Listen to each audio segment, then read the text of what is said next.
Hello. I want to do another video about the Rothschilds.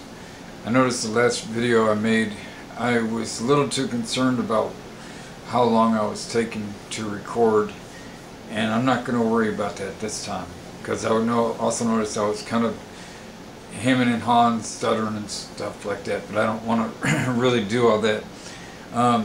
What I want to say now is about Obama, and I have been a Democrat my entire life, but I have learned so much in the last few years about banking and about war and a lot of other things.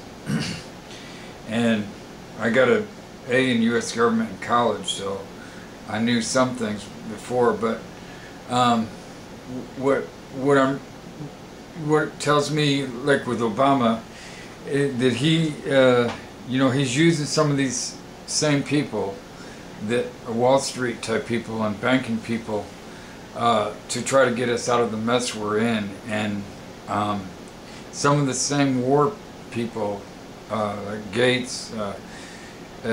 So it's like we really aren't going very far.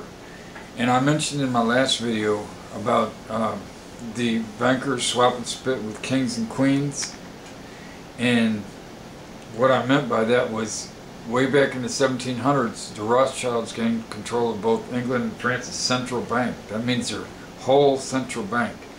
And they used the stock market back then and the papers, the local newspapers, to write false information and to have people gamble in the stock market, and they got control of their money because they put out all this deceptive information.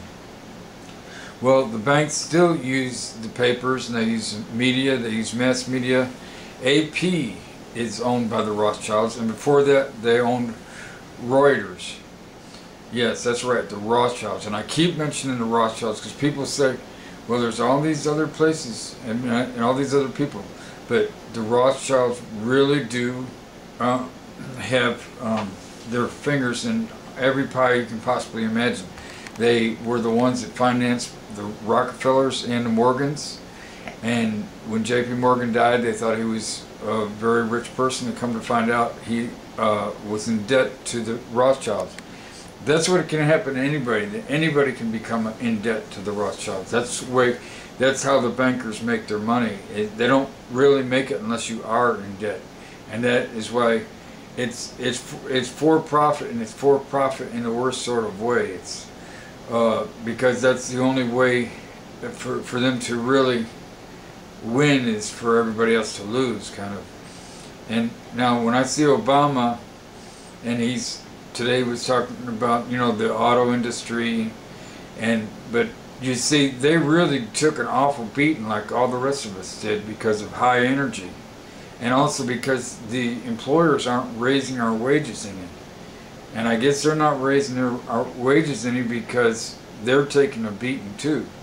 See, everybody's getting beat up by the Rothschilds and all the wars that we get involved in.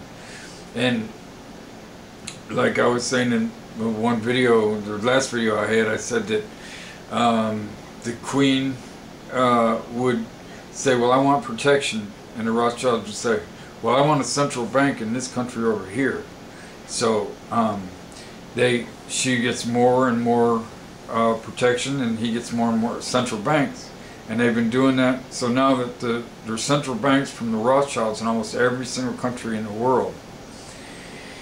And so when I see Obama and I see that the banks are these kind of, just kind of letting them off the hook, but he's not letting the auto industry off the hook, it's like, I just feel like he's just swap and spit, just like the kings and queens all over the world. And to me, they are nothing but fascist punks, really. They really are fascist little punks. And I can say that, I'll tell you why I say that. I say that because no matter what job you do, if you got a job sweeping floors, if you do a good job, you're a good person, you're a man, you're doing your wages, you're getting paid for sweeping the floor. when you are in charge of a nation, and that nation says that you're to follow the Constitution and to make sure that it's a government that's in charge of the money, and that they know that money isn't, like I said, going to overseas and all these places where they know it's going, and that they know what Al Qaeda really is, and you know, like, I mean, your job as a president would be to know really what Al Qaeda is, where it came from, how the CIA orchestrated it. But if you don't know your job, you shouldn't be in that job, and you just become a punk. You become a flunky. You become Bush. That's all he was a flunky, a punk for the Rothschilds, and he's going down in history. Some say, oh well, he'll have a favorable outlook. Yeah, the Reuters or AP will say he's got a favorable outlook, but that doesn't mean he will have a favorable outlook, because he just about completely destroyed our country, and Obama's just helping to finish the job. It's like they're not loyal to this country, and that makes them punks and traitors and war criminals. And if that's why I keep saying Obama, you know, you want to go down that road, well, you're just a fascist punk, nothing more. So, and you don't have to do what the Rothschilds, international bankers, tell you to, but if you want to do it, you're just a damn punk, and that's it.